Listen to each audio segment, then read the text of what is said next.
So, one issue I've had with making YouTube videos is getting macro or just straight up close shots of items. On an APS-C camera this isn't as much of an issue, but sometimes it still annoys me. But I'm starting to shoot more and more on full frame, so this has been bothering me significantly more than it was previously, and in my opinion, lowering the quality of my videos a somewhat significant amount. So to fix this, I was thinking about extension tubes, but the issue with those is they just limit how far away you can focus. And you could be limited to only just a few feet of room with your focus distance, at least in my experience. Plus, to use the lens for anything else, you have to take the extension tube off, then put the lens back on, and it's just kind of a process I don't really feel like dealing with, especially when pulling focus from something really close to something further away. This led to my search for a cheap macro lens, and oh boy did I come up with something fantastic. The Canon FD 50mm F3.5 macro. This is a Canon FD lens, which means you can't easily adapt this to EF cameras or really any DSLR without losing infinity focus. But for mirrorless cameras, this lens is spectacular. It is a 50mm lens with a 52mm filter thread, a maximum aperture of 3.5 and a minimum 32. That seems pretty slow, but keep in mind this is a macro lens. So even at 3.5, when you're right up on something, the background is completely obliterated. So generally you're going to want to stop down anyways. The issue is, due to the 6 aperture blades, bokeh balls are going to look like hexagons rather than circles if you stop down at all. This is an old lens though, so there's no stabilization internally.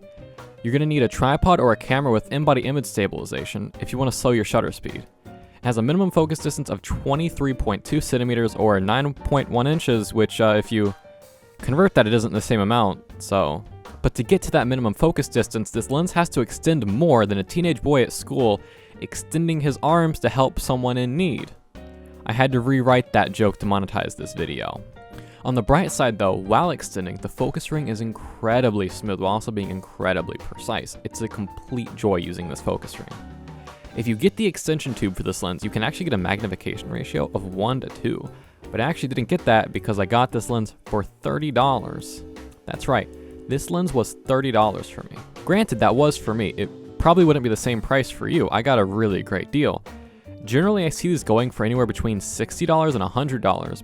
But even for that price, you're getting a shockingly good sharp macro lens that can be used for so many things. And even at f3.5, it is shockingly sharp, at least in the center. And it gets a good bit sharper as you go down the aperture range, especially on the edges of the frame. I'm primarily going to be using this for B-roll since that's just what I need it for, but this lens is just so damn versatile, especially since it's a 50mm lens. But this is also a 50mm lens, so if you actually want to get close to something, you've got to get real close. Like closer than your creepy uncle gets to you on Thanksgiving. And speaking of things breathing on you, this lens has some pretty moderately bad focus breathing. It's not super bad, but if you rack focus from all the way from minimum to infinity, you can see it pretty clearly, along with the exposure changing by about a stop or so, which is normal for macro lenses. I just felt like I should mention it.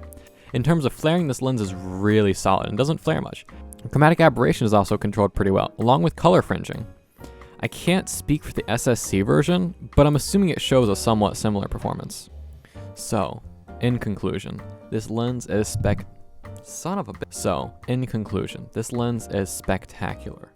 If you want to do macro photography and don't mind a manual lens without stabilization, just go get one of these free mirrorless cameras. If you're doing video, I suggest getting it as well for any sort of B-roll. Whether it's of tree branches, for YouTube, or something actually interesting, you will probably absolutely love it. Sure, it's slow, but it's a macro lens. You really don't need a fast lens most of the time, especially a macro lens. And this thing's macro capabilities are just so freaking good, and it's so sharp. Just go get one. Stop watching this right now. Go get one. So thank you guys for watching another short review of a lens. This is longer than the last short review. I've gotten very uncomfortably close to my microphone now. If the audio sounds weird, I'm sorry. I got a new microphone. It took only my soul and 3 kidneys. I had to steal the other one. But yeah, thank you for watching. Hope you enjoyed. Leave the like in the comments. Son of a bitch. But yeah, hope you enjoyed. Leave the likes in the comments and all those other fun things that you've got to do to stay relevant on YouTube, even though I'm not relevant in the first place. Whatever. Go buy a lens. Do it now. Buy mine. Please.